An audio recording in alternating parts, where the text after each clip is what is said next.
pandangan yang mengatakan bahwa Wali Songo itu Al-Madkhan dan Al-Madkhan itu Ba'alawi, itu pandangan yang keren. Mengapa keren? Kitabnya jelas, ada kitab jelas, dan kitabnya level internasional, diakui di dunia internasional. Kalau yang mengatakan Wali Songo bukan Ba'alawi atau misalnya dari Al-Jailani, nggak ada kitabnya.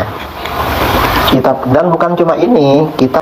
Nah, ini naskah yang sudah dijadikan buku, yang sudah dialih bahasakan. Ini namanya Serat Wali Sana. Ini ditulis tahun 1414 tahun Matahari.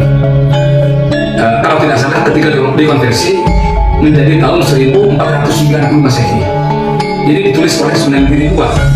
Sunan Giri II ini adalah Sunan Dalem di Sunan Giri. Jadi putranya Sunan Giri. Ini awal mula ditulis oleh Sunan Giri II, kemudian diteruskan oleh putranya Sunan Rapeng, dan kemudian diteruskan oleh putranya. Buku ini atau naskah ini menceritakan tentang awal mula masuknya agama Islam di tanah Jawa, dan juga awal mula kedatangan para Wali Songo, Wali Sana yang ada di tanah Jawa ini. Buku ini naskah aslinya sudah tidak ada karena sudah berumur 50 tahun lebih, merasakan hancur. Tapi walaupun begitu, ini adalah naskah saduran yang disadur oleh cucu daripada Sunan Giri, yaitu Raden Tanoyo. Mengapa saya katakan cucu? Karena ketika kami berusaha melacak siapakah Raden Tanoyo benar penyadur Serat Wali Sana ini, kami berkorespondensi dengan Kerajaan Yogyakarta. Ternyata di sana itu diketahui bahwa memang Raden Tanoyo ini yang menyadur Serat Wali Sana tahun 1955 ini adalah sejak dari kakek buyutnya memang penyadur. Jadi memang beliau ini rajin menyadur. Menyadur itu adalah menyalin suatu naskah dari aslinya dengan tidak mengubah esensi dari naskah tersebut. Jadi insya Allah karangan Sunan Dalem ini orisinilitasnya 90% karena tidak dirubah esensinya oleh Raden Tanoyo. Baik, para netizen yang berbahagia, ini buktinya bahwa ini masih orisinil. Coba dikatakan. Nah, ini ada naskah-naskah yang berbahasa Jawa Kawi. Ketika saya tanya kepada orang yang ahli bahasa Jawa, ternyata naskah bahasa Jawa itu dibagi tiga. Yang pertama Jawa Kawi. Jawa Kawi ini populer pada era Majapahit sampai awal berdirinya ini Jawa Kawi. Yang kedua Jawa Madya. Jawa Madya ini sejak Mataram sampai abad ke-20. Yang ketiga naskah Jawa Kamardikan, itu tahun setelah kemerdekaan. Setelah kemerdekaan. Tentunya kosakatanya beda. Orang yang hidup di zaman kemerdekaan seperti sekarang ini membaca naskah bahasa Jawa Kawi tidak akan mengerti karena kosakatanya akan beda.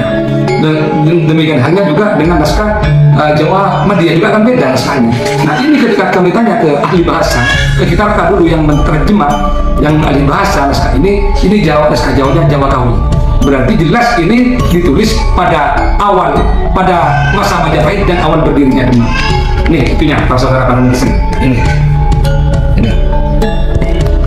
Ini Raden Patah lajeng mundur bubaran Kang Sampian Nangkli Arya Damar Sahagarwa kondur Pakuwon Jeropuri.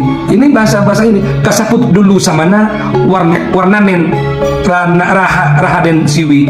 Ini bukan orang-orang Jawa sekarang, meskipun orang asli orang Jawa.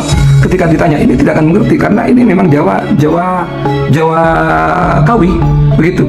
Jadi suatu naskah itu walaupun ini sudah salinan, walaupun kertasnya kertas baru, tapi kosakatanya bahasa Kawi ini tetap dia itu dianggap kuno.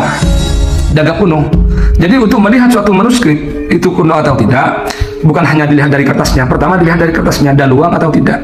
Kalau memang daluang dilihat dari bahasanya. Walaupun kertasnya daluang, tapi kosakatanya kosakata Jawa Madya atau Jawa Kamardikan otomatis kalah valid dengan Jawa Kawi.